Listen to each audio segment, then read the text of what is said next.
Maayong hapon, anyan ang Butuan On News Update sa Butuan City Public Information Office. Nahatdan gilayon og mga food pack sa lokal nga panggamahanan sa Butuan, pinaagi sa City Social, Welfare and Development Department ang mga pamilyang nasunugan sa Barangay Golden Ribbon ning syudad. Sa record sa CSWD Department, anaa sa 20 ka pamilya ang naapektuhan sa sunog sa may Purok Alugbate, Barangay Golden Ribbon. Anaasab ang mobile kitchen nga naghatag og hot meals para sa mga nasunugan. Sa investigasyon sa Bureau of Fire Protection, giban-aban ang anaa sa 12 ka balay ang naugdaw sa sunog kagabi nga moabot sa 200,000 pesos ang damyos. Siyam ka fire truck ang naresponde sa nahitabong sunog.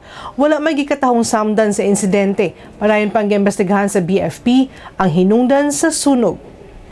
Sa laing balita, andam na ang City Civil Registry Department sa ipahigayong usa ka bulan nga free birth registration. Ang kasaulugan subay na sa Civil Registration Month matag Pebrero nga gi-adapt sa syudad sa Butuan pinaagi sa pagbuhat og SP Ordinance number 4427-2014 o an ordinance declaring February of every year as Free Birth Registration Month in City of Butuan and for other purposes. Plano sa departamento nga magbutang og 5 ka evaluators panahon sa free birth registration para mahimong paspas ang transaksyon sa mga kliyente. 60 ka mga kliyente ay cater matag adlaw sa departamento Lunes hangtod Biyernes sa alas 8 sa buntag hangtod na alas 5 sa hapon. Pinaagi niini makabaton og libre nga pagparehistro ang katawhan sa syudad, labi na to mga delayed registration, financially constrained, living in rural areas, miyembro sa indigenous cultural communities ug living in danger zone or areas prone to calamities. Giauhag ni City Civil Registry Department Head Amalia Que ang mga residente sa syudad sa pag-avail sa usa ka bulan nga free birth registration sunod bulan. And then February 1 to 29 mao to ang start sa among free birth.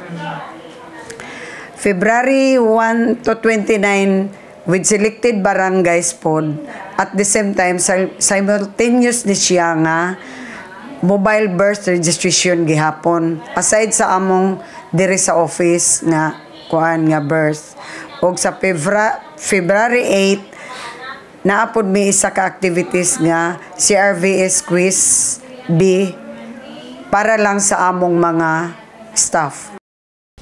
Ug mga updates sing adlaw alang sa mga updates, follow i-like ang official Facebook page, TikTok, Instagram ug Twitter account ug subscribe sa YouTube channel sa Butuan City Public Information Office. Ako si Charmaine Awitan.